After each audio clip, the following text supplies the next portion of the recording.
নমস্কার বন্ধুরা, সম্পাস রান্নাঘরে আপনাদের সকলকে স্বাগত।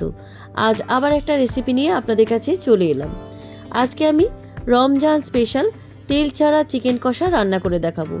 কিভাবে সুস্বাদু এবং স্বাস্থ্যকর তেল ছাড়া চিকেন কষা রান্না করছি তার জন্য পুরো ভিডিওটা দেখার অনুরোধ রইল।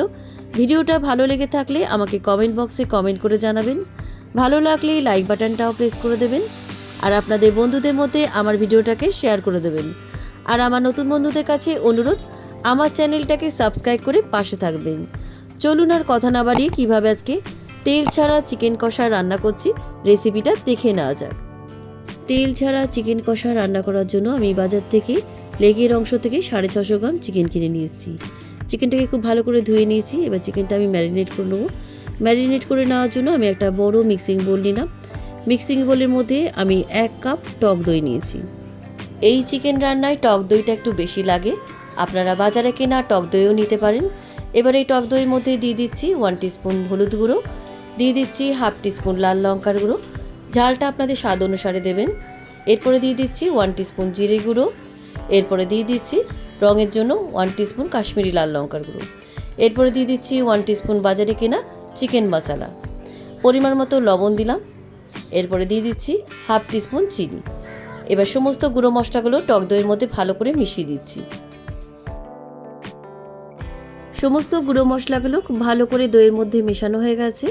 এবার এই দইয়ের মধ্যে দিয়ে দিচ্ছি 4টে মিডিয়াম সাইজে পাতলা করে কেটে রাখা পেঁয়াজ কুচি। পেঁয়াজ কুচিগুলো দইয়ের মধ্যে খুব ভালো করে মিশিয়ে দিচ্ছি।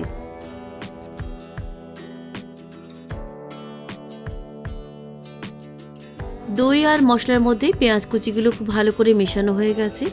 এবার আমি এর মধ্যে দিয়ে দিচ্ছি চিকেনের পিসগুলো। চিকেনের পিসগুলো দই আর মশলার মধ্যে দিয়ে খুব ভালো করে হাত দিয়ে মেখে নিচ্ছি। সমস্ত মশলার মধ্যে মাংসটা খুব ভালো করে মেখে নিচ্ছি। মাংসটা মাখার উপরেই স্বাদের গুণ নির্ভর করছে। মাংসটা যত ভালোভাবে ম্যারিনেট করা হবে মাংসের স্বাদের গুণ ততই বাড়বে। মাংসটা রান্না করার সময় আমি আর কোনো মশলা দেবো না, শুধু আদা রসুন বাটাটা ছাড়া। আপনারা চাইলে এই ম্যারিনেট করার সময় আদা রসুন বাটা দিতে পারেন। এবার ঢাকা দিয়ে আমি 1 ঘন্টা মাংসটা ম্যারিনেট করে রাখছি। আপনারা চাইলে ওভারনাইট ম্যারিনেট করেও রেখে দিতে পারেন। মাংসটা 1 ঘন্টা ম্যারিনেট করা হয়ে গেছে। এবার আমি ডাইরেক্ট রান্নায় চলে যাব। রান্না করার জন্য গ্যাসে একটা কড়াই বসিয়ে দিলাম। কড়াইটা গরম হয়ে গেছে। এবার কড়াইয়ের মধ্যে ম্যারিনেট করা মাংসটা আমি ঢেলে দিচ্ছি।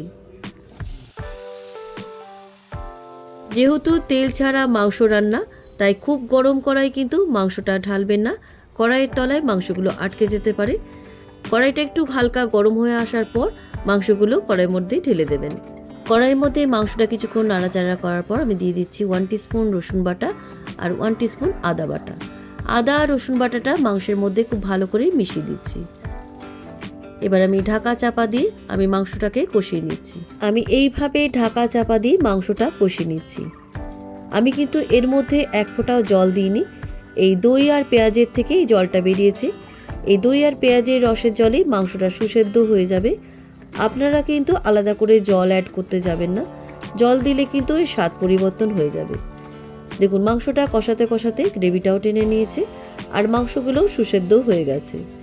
এবার নামাবার আগে আমি দিয়ে দিচ্ছি 1/2 টিস্পুন গরম মশলার গুঁড়ো আর দিয়ে দিচ্ছি 4-5টা কাঁচা লঙ্কা কুচি। এই কাঁচা লঙ্কার কুচির গন্ধটা কিন্তু দারুণ লাগে। আপনারা কিন্তু মাংসটা নামাবার আগে কাঁচা লঙ্কা কুচিটা দেবেন আর ঝালটা কিন্তু আপনারা বুঝে দেবেন, যে যেমন ঝাল খান। কাঁচা লঙ্কা কুচিগুলো মাংসের মধ্যে খুব ভালো করে মিশিয়ে দিলাম। এবার গ্যাসের ফ্লেমটাকে অফ করে আমি গ্যাস থেকে নামিয়ে একটা সার্ভিং বলে আমি মাংসটা সার্ভ করছি। কেমন লাগলো আজকের এই সুস্বাদু তেল ছাড়া চিকেন কষার রেসিপি? ভাত রুটির সাথে এই রেসিপিটা দারুণ জমে যাবে। খাবার সময় একেবারেই বুঝতে পারবেন না এটা তেল ছাড়া রান্না। ইফতারে আপনারা একবার হলেও এই হেলদি এবং টেস্টি রান্নাটা একবার ট্রাই করে দেখবেন।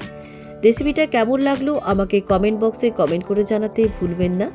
ভালো লাগলে লাইক বাটনটাও প্রেস করে দেবেন আর আপনাদের বন্ধুদের মধ্যে আমার ভিডিওটাকে শেয়ার করে দেবেন।